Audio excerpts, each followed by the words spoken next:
Hey, good morning. Good morning. Good morning. Good morning. I am not going to be on the live very much this morning, very long this morning. Unfortunately, I have a very jam-packed day, which I'm extremely excited about. I'm excited about what it is that. Let me be real for a second, because it's been some long days and long nights. First of all, if you have something that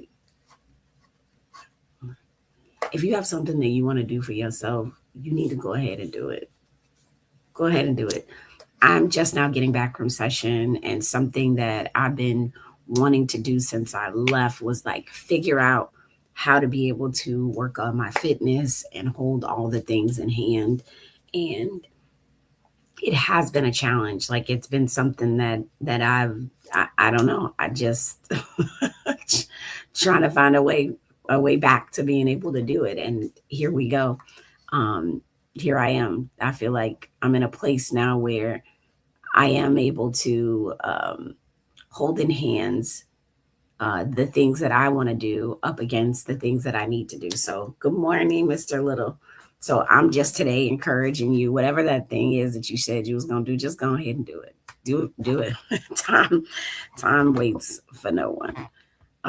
For no one. All right, so let's get into it. I'm gonna be brief this morning because I got to be out the door by 8, and I actually need to go ahead and pack my stuff up to be out the door at 8. I'm going to be seeing some little citizens today, which is always my favorite thing to do, is to spend some time at some of the schools this morning. So I'll be at one of the local schools today for career fair.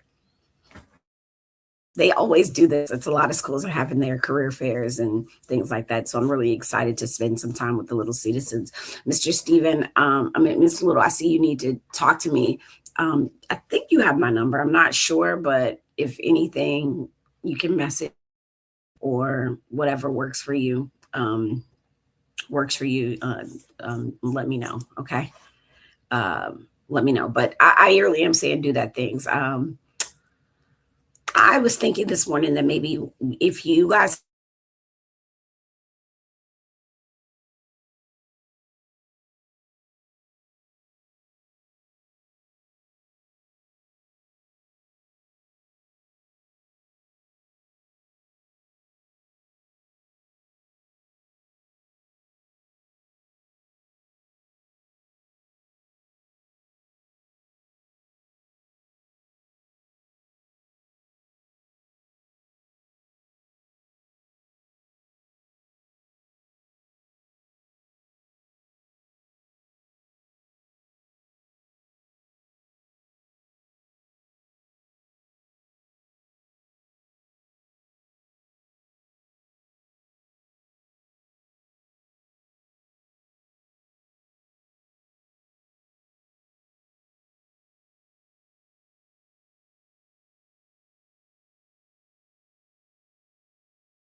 stand it.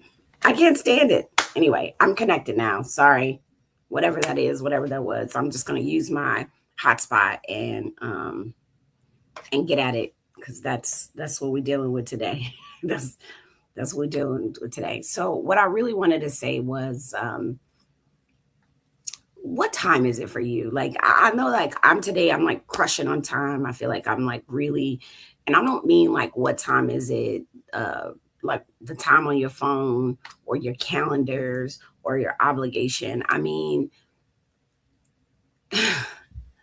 what time is it in the life of the world, the life of this country, the life of communities is something that's been on my heart, because the hardest thing right now, uh, the hardest thing, at least I feel like in those, and I see what I see in the spaces I am, people can feel that something is wrong, but they don't always have the language to sort of express what they're feeling. And I do not know if that's something that you are going through or something that you are holding in hands, but that is the real, right? Like people are really like going through it.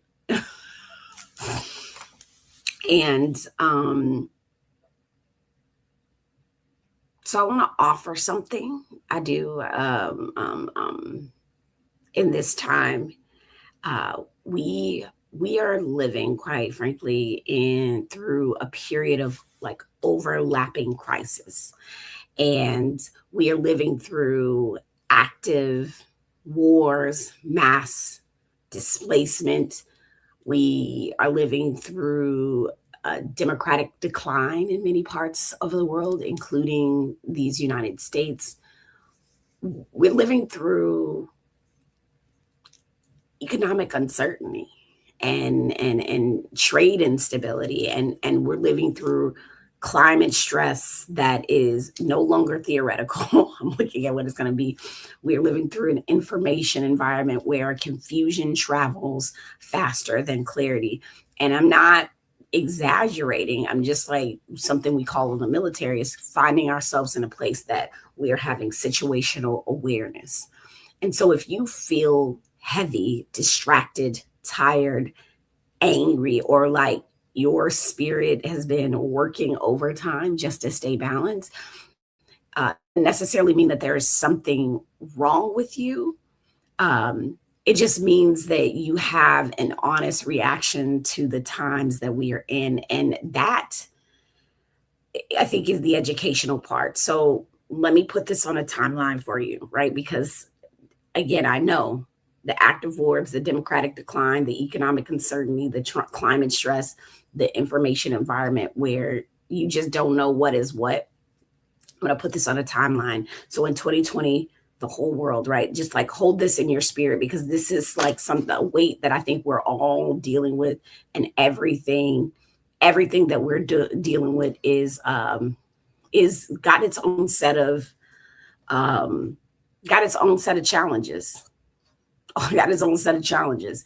And so in 2020, the entire world, all of us, was forced to reckon with how fragile all of the systems that we have are. What happened, right? A pandemic.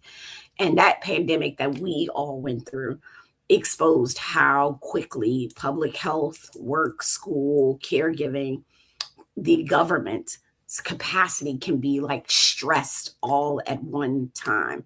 And then you take in 2022, Russia did a full scale invasion of Ukraine, and then that expanded, that really expanded major war Europe.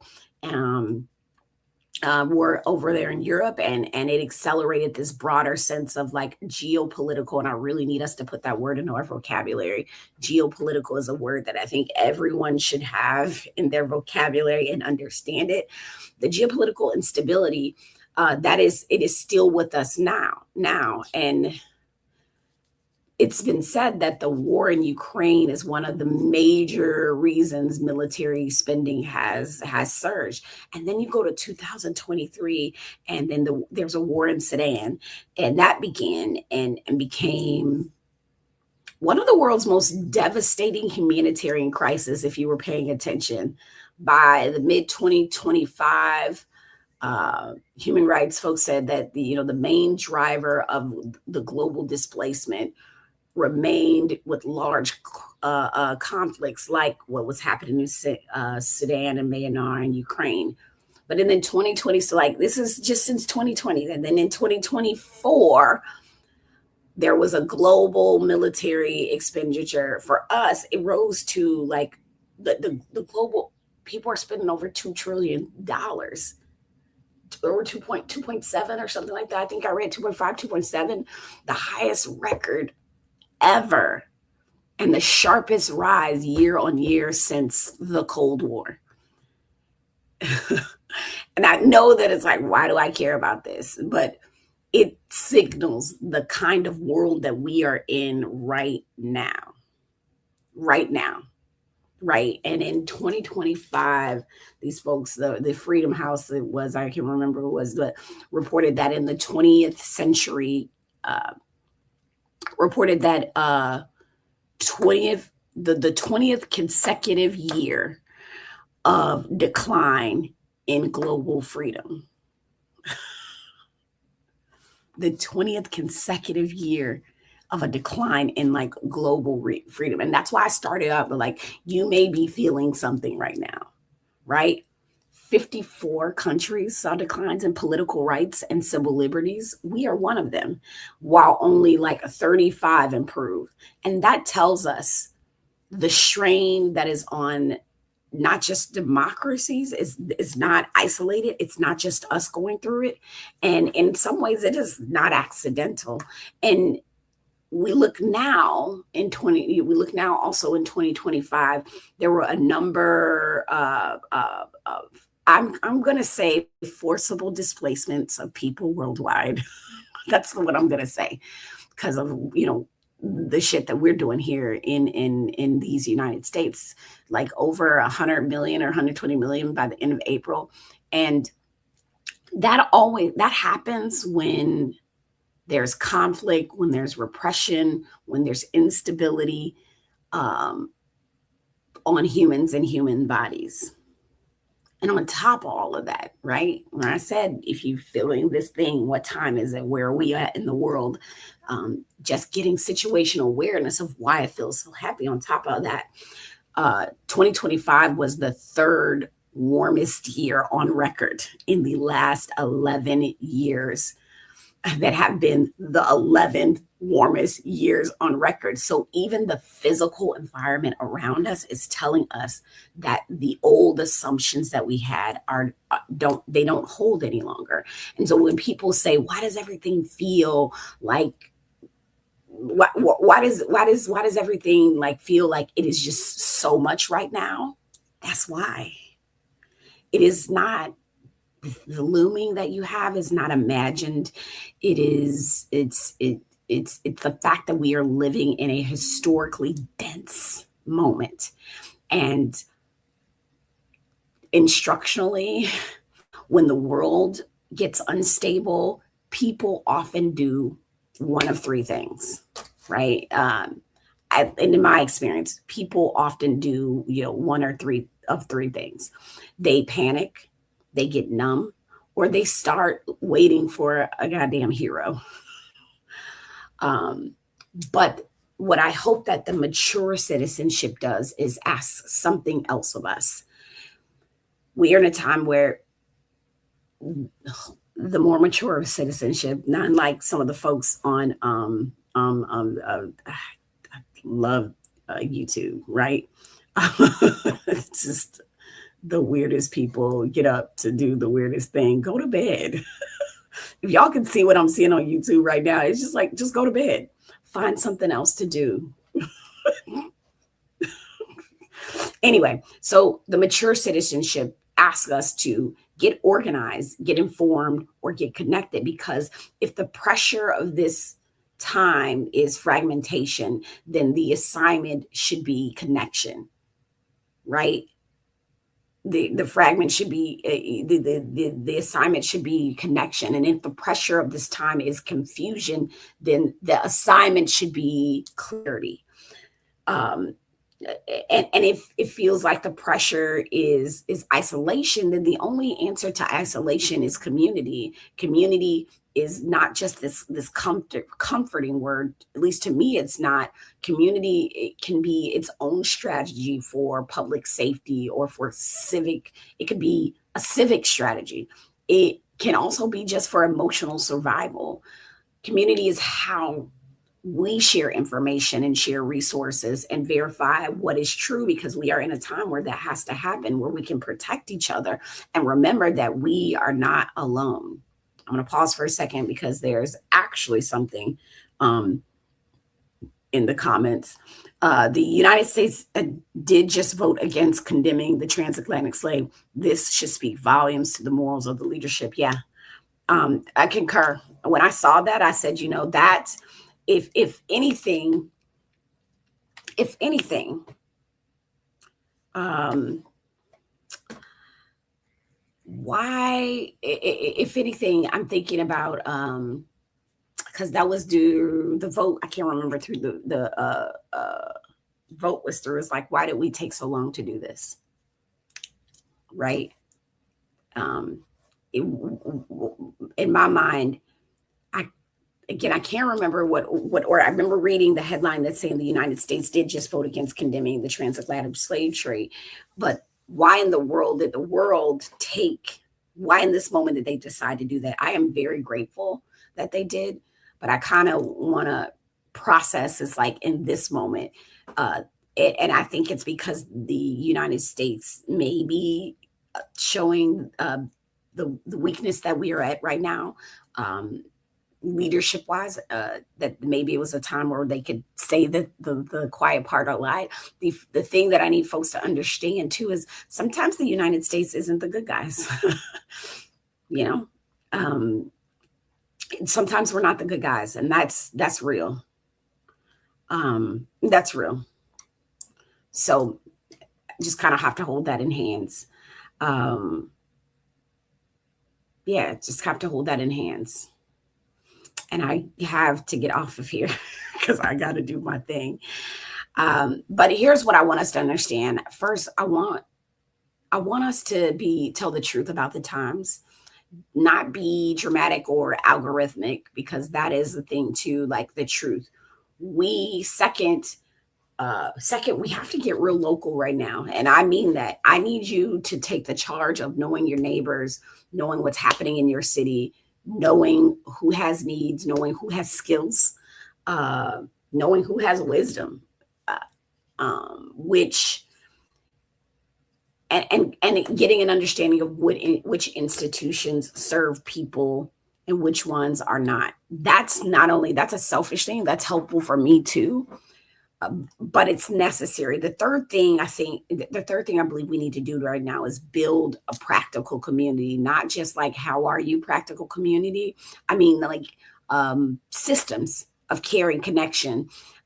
Who can check on an elder? Who can make sure, cite the source? Who can get that information? Who can get somebody to their appointment? Who can make sure this young person is not trying to interpret the world alone through a screen? Who can do that? And the fourth thing I think is we become better stewards. We have to become better stewards of our own attention. Everything that calls itself news isn't informing you, and everything that feels urgent is not important. And everything that is viral is not true. We be a better steward of our attention. And the last thing I think is that we have to decide that being a good citizen is not a mood, it's a practice. It's something that we just have to continue to do. And that means that we have to learn. That means we have to show up. That means we got to ask questions. And, asking the right questions is sometimes a game changer. Helping people to understand that policies mean what they actually mean in real life, and not allowing a level of cynicism to sort of masquerade as wisdom. Because here's what I believe. The answer to hard times is not performative outrage. And I'm not saying that's all we're seeing, because I know there are people doing the work. But believe that the answer is disciplined and informed, values-based action. Some of that action will be in public, some of it will be in private, some of it will be in policy, some of it will be relational, some of it will feel like it's, look and feel like it's organizing or just checking in or teaching educators. Some of it looks like people just refusing to go away, and all of that matters. And so this morning, I just need you to sort of ask yourself 3 questions. What am I seeing very clearly? Who am I connected to on purpose? And what is one concrete thing that I can do today that makes my block, my circle, my workplace, my family, my community more informed, more grounded, and more prepared? And this is not trying to be a morning dew that is inspirational. Like, I'm trying to be instructional.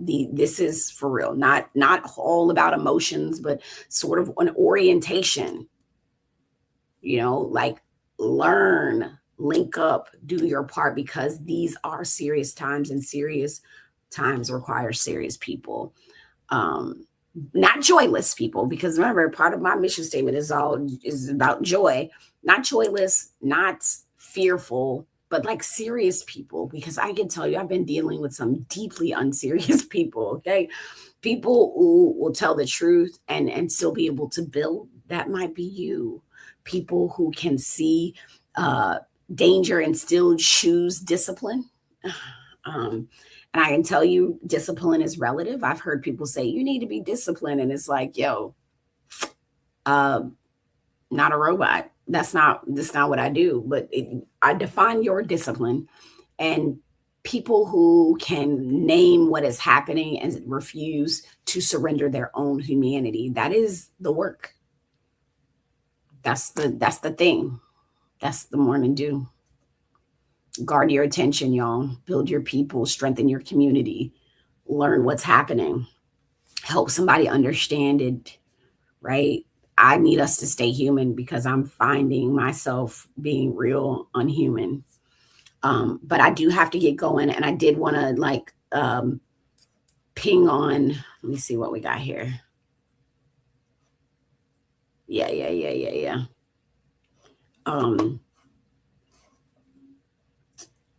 what I do think that we have to do is, yeah, cousin it on Instagram mentioned about the U.S. Voting against the that condemning the transatlantic slave trade. So I just wanted to I wanted to put a pen in that, and wrap my head, because I couldn't wrap my head around it. It was the UN, I believe. The UN, in like last week, I believe. Last week, the UN has a General Assembly, and then they had like this. They had a resolution declaring the transatlantic slave trade, um, trafficking, which I love. We need to call it trafficking, because it is human trafficking of enslaved Africans. And then the whole idea of radical chattelize, uh, the American way. They said it's the gravest, like one of the gravest crimes in humanity. And it passed. And not only did the United States voted against it, Argentina voted against it, Israel voted against it, and then 52 other countries abstained.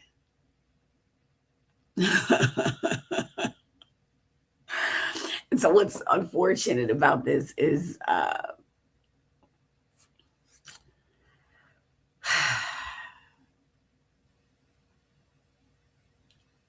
they abstained.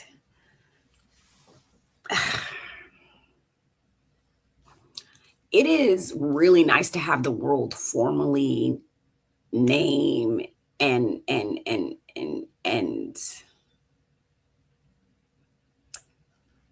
what am I trying to say?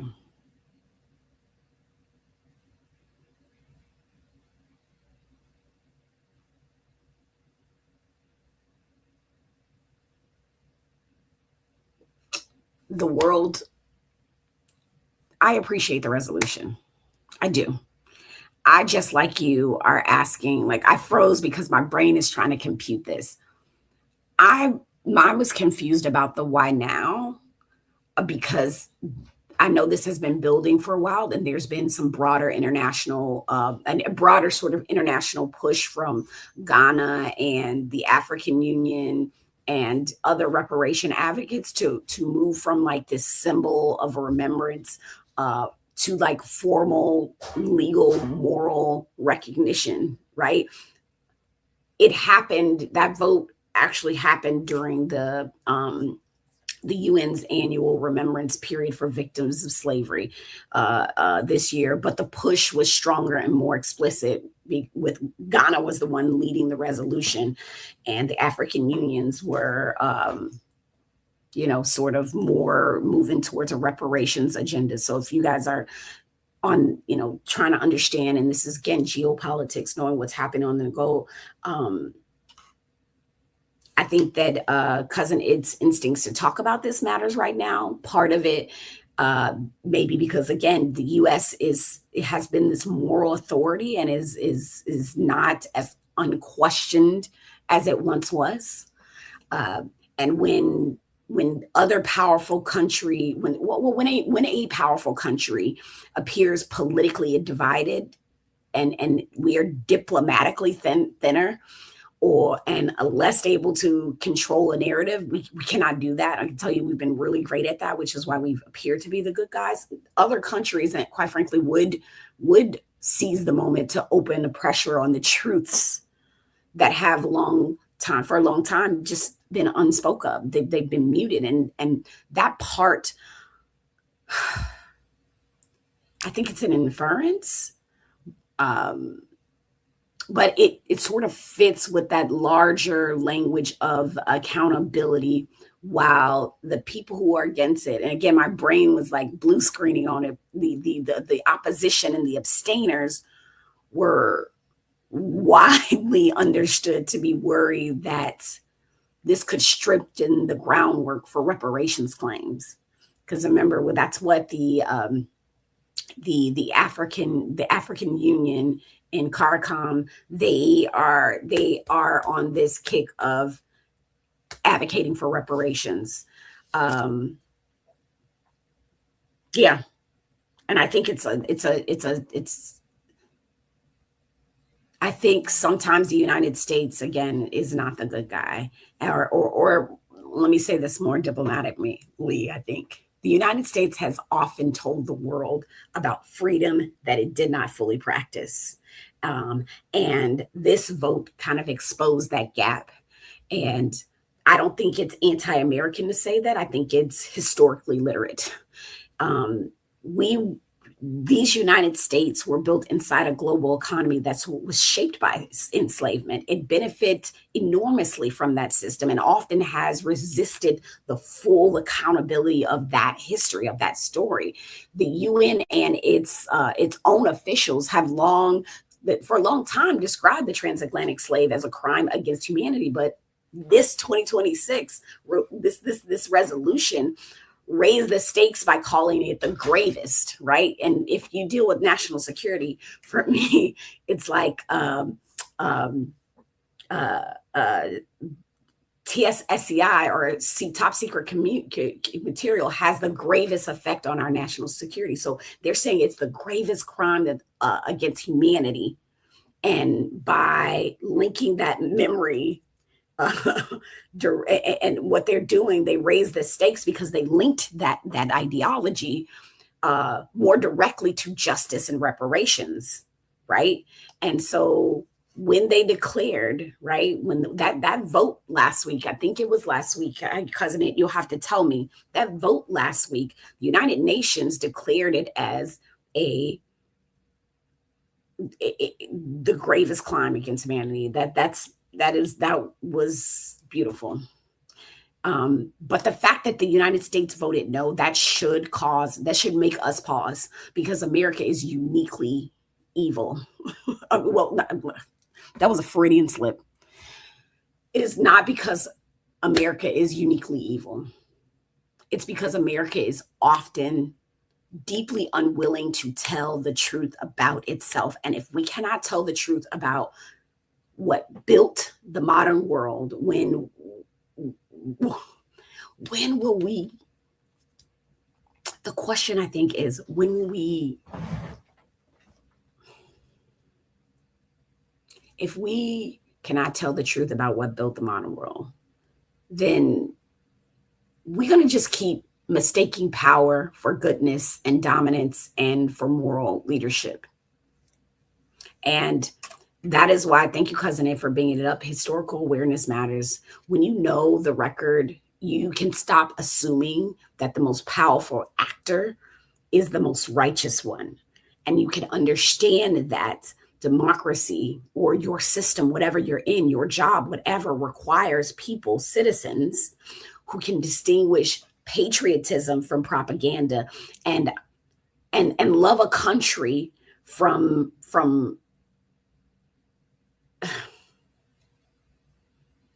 and love a country from silence about harm. Like, what?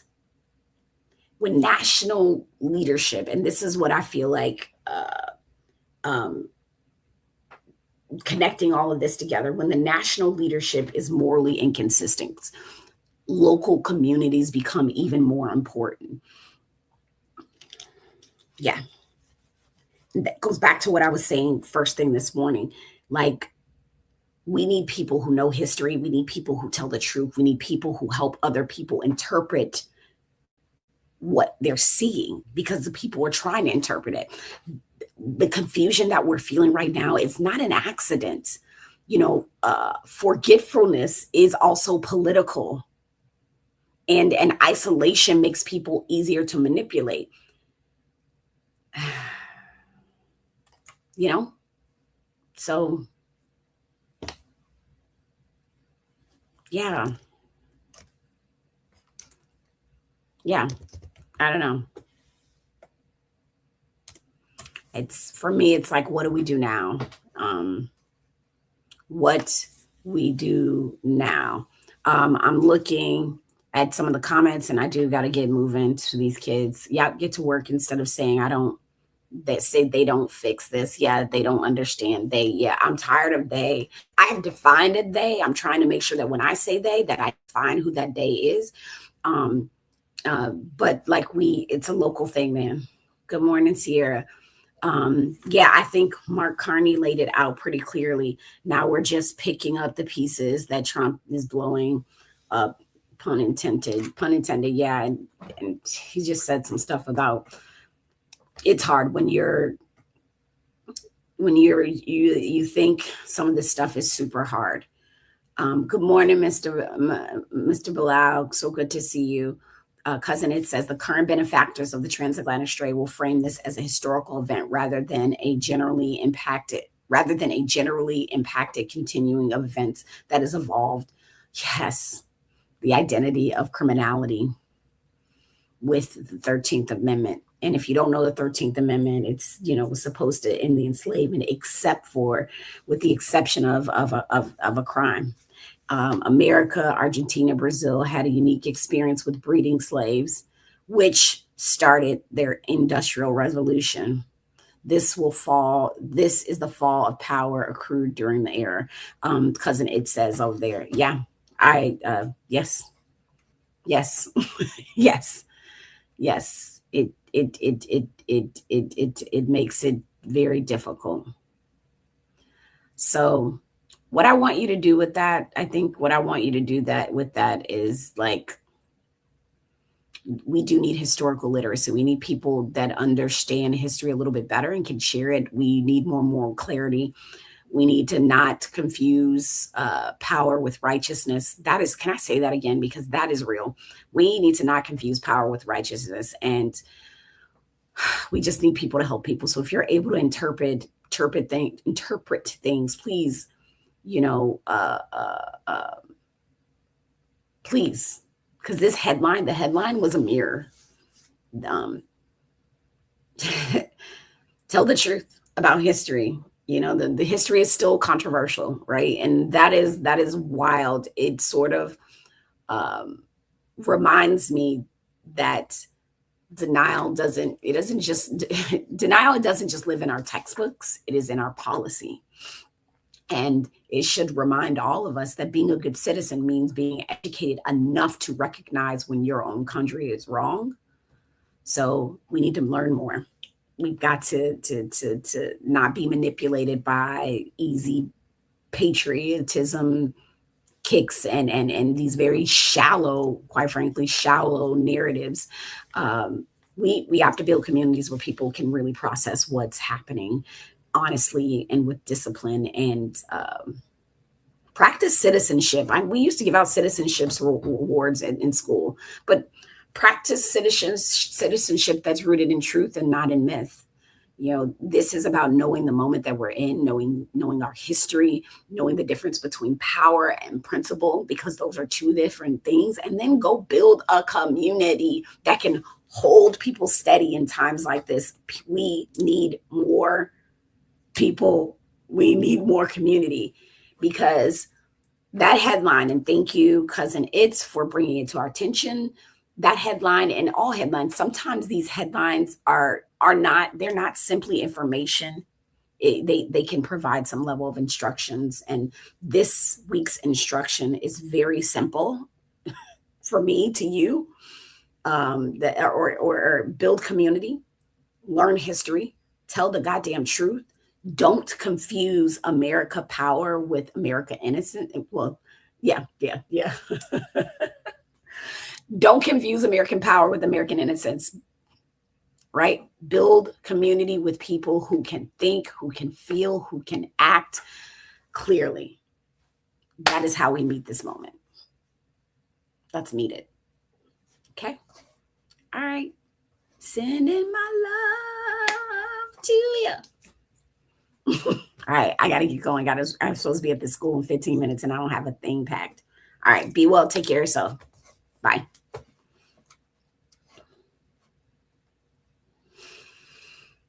Oh, till next time, Mama. Jackie Glass Mama, Navy Vet Certified Doer, Laced Up Legislator. Oh, shout out. Go to Eventbrite. I have a huge thing called Fly Norfolk. It's happening April 18th. I want you to be there. Okay. All right. See you.